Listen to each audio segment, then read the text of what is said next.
Hi. So I just finished recording the short essay quiz feedback for Mr. Loman. Had it exactly the way I wanted it, and then I realized I forgot to turn my camera on. So I'm just putting this in front of the actual video to let you know there's not something wrong with the video. I just forgot to put my camera on, so it'll be audio only. So sorry about that. Just want to make sure you knew. Okay, so this is the instructor feedback video for short essay quiz on Mr. Loman. Now, before I get into the specific feedback on the case formulation and treatment plan, let me just make sure I point out here that below the feedback for the essay question, which is the intervention planning part, which you put on at the end of an assessment, I've got my version of the entire assessment written up here. And you see it down here again at the bottom. Um, so again, it may help put things in context in terms of like, hey, I don't want to just give you the answer to the quiz question, but try to put it in the context with the write up, so you see how it fits in. Um, so that you feel increasingly comfortable and confident in being able to put together these assessments yourself. Obviously for the final exam, but hopefully, feel like you've got this as a part of your skill set and helping you build your skill set as you get into field and in um, your social work after program. So anyway, that all said, Mr. Loman, and focusing on the case formulation treatment plan. So why am I such a big proponent of like making sure that you are thinking and documenting what's missing in your mind and what is most pertinently missing, meaning what are the highest priority things you need to gather, because that's an important part of the assessment. What you don't know is just as important as what you do, and recognizing what might be missing. So, and in this case, as you're working with Mr. Loman, again, presumably post hospitalization in an outpatient setting, is as painful as it might be for him, and of course, only if he's comfortable, talking about it. But as difficult as it might be for him to relive some of those things that happened, and specifically things that he did while he was in a manic episode, it is important to make sure that he's talking about those.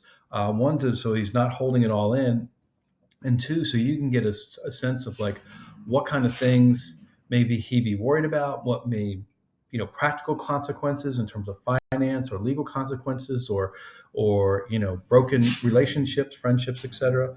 That might be a emotional as well as a practical consequence of things that occurred during his manic episode. And to that end, people, again, this is just my own experience, not necessarily explicitly stated in the DSM, but people coming off a manic episode can really be at high risk for suicide. One, because a depressive episode can and often does kind of come in right on the heels of the sort of dissipation of the manic episode.